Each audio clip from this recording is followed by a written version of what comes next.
Sant'Antoni.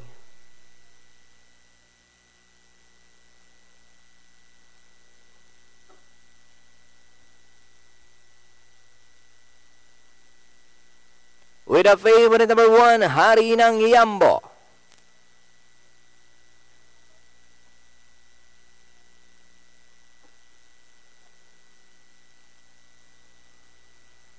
Horses in.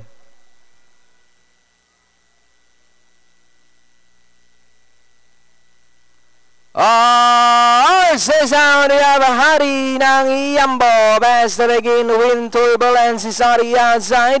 Alongside moving up Deceptions. Then comes Lord of War. Sant'Antoni and King Zamer is the early trailer. Hari ng Yambo. Wind Turbulence fighting it out for the leader. 3 lengths of Winter Deceptions. Alongside board comes Lord of War. Sant'Antoni and King Zamer is racing in last.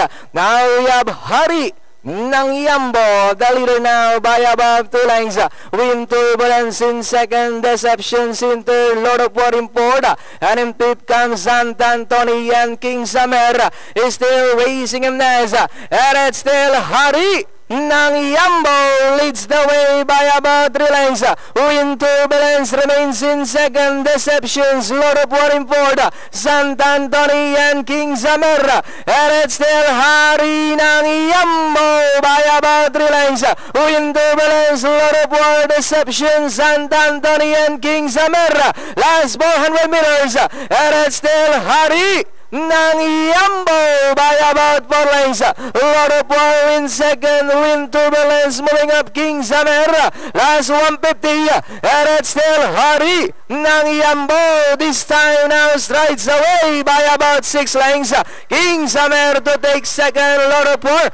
And hitting the finish line, it's Hari ng Yambo. King Zamer, Lord of War, then comes number 4, Deceptions, Wind Turbulence, Sant'Antoni.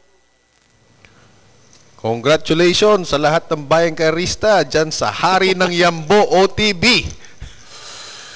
Parang nag-jogging lang to, Coach.